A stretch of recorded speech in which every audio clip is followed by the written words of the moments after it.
Minung du dan le remru anak tel lovin rundam mi kan si avasung lo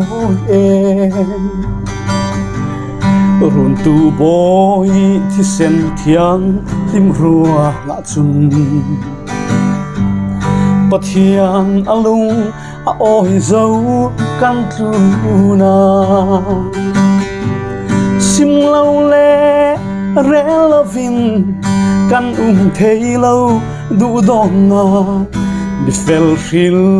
lovi mi sual pol in ko hi khovel mi thei thiam lovin in mong man se ka poi lo pathian mi thei kan si ha hallelujah amen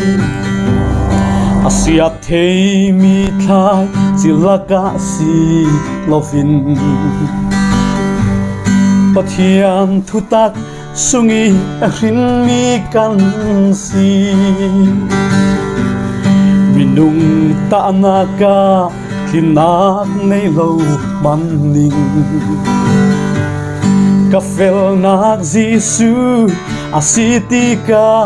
thei sim lâu le re lovin kan thei lâu du don na bi fel khil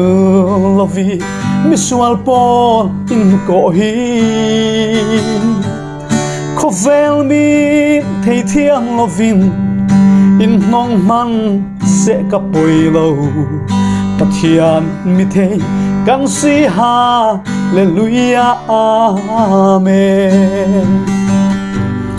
katu pol chung ka o an thei in thu kei khal ka thei kum khonun na ka pe thi nak tilian le hisia rang khal man se pathian mi thei kan si chun ato ke sim lâu le re lovin kan thei lâu du dot na bi fel khil lovi mi sual pol in ko hi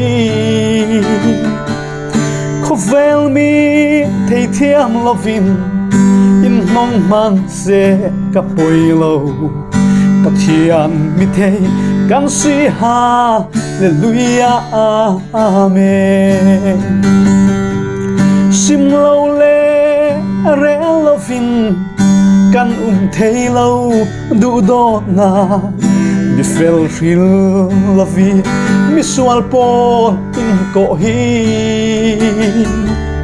khovel mi thei thiam lovin in mong man se ka poi lo